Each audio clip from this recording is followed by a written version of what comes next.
Howdy, Trish, Mariah, and all of my friends back in Florida. Earth Day 2020. Talking about climate action, I believe, is the impromptu discussion. I don't know how much planning y'all put into this, but I think about it all of the time. I live it every day.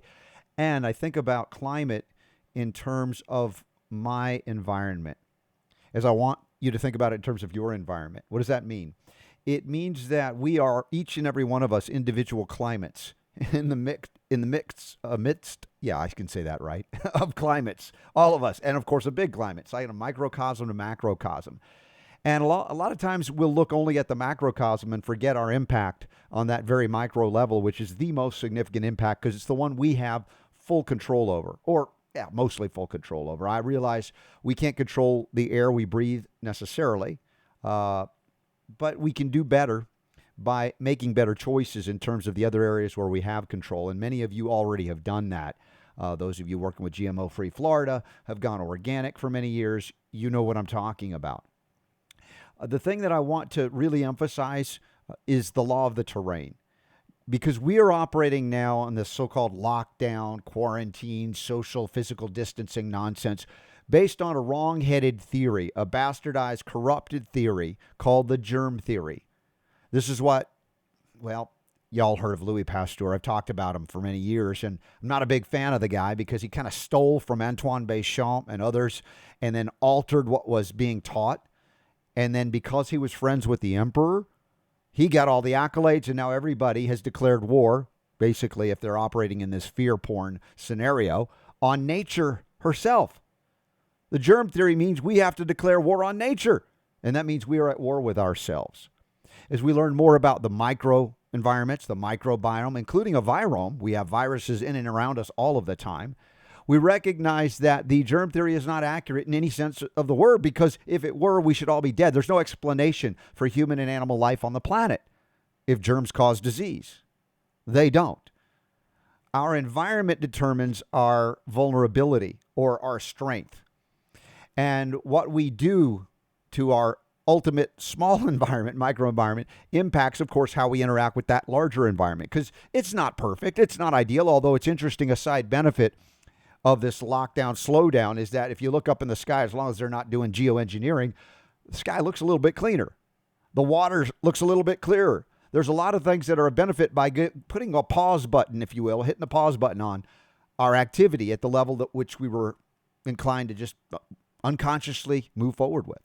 So there's a lot of things that are happening that we'll find benefit in, even in the midst of what we call an attempt at a totalitarian takeover of your microenvironment.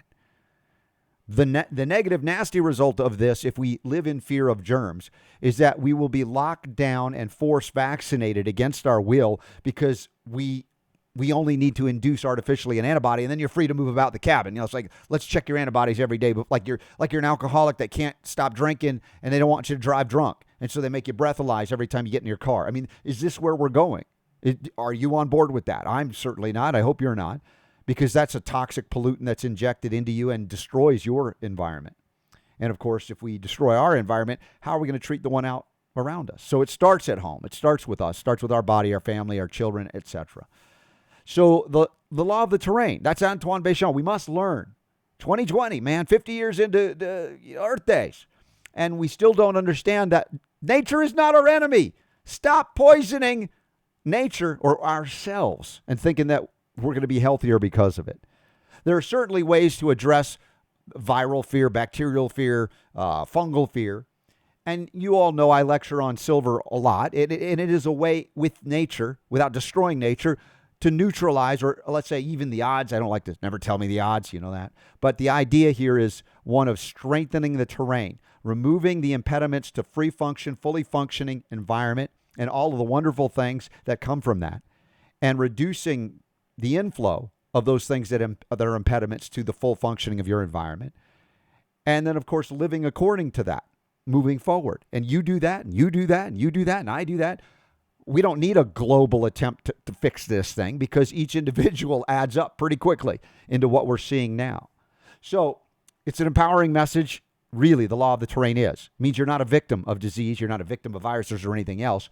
But if we say we're a victim of our environment, it's because of what we've done to our environment, what I've done to mine, what you've done to yours. And by making that switch, many of you already have, you're making the change that you probably wish to see in the world. So keep at it. If you don't mind, keep listening or watching the Robert Scott Bell Show 2 hours a day, 6 days a week. Come to robertscottbell.com, live 3 to 5 Eastern Time, 1 to 3 Eastern on Sundays, or anytime thereafter. It runs 24/7 for you. And we'll keep rocking the health world if you'll keep rocking your world for the better, bringing the power to heal back where it belongs, living in line with the law of the terrain. Love y'all. Thanks so much. Remember, the power to heal is yours.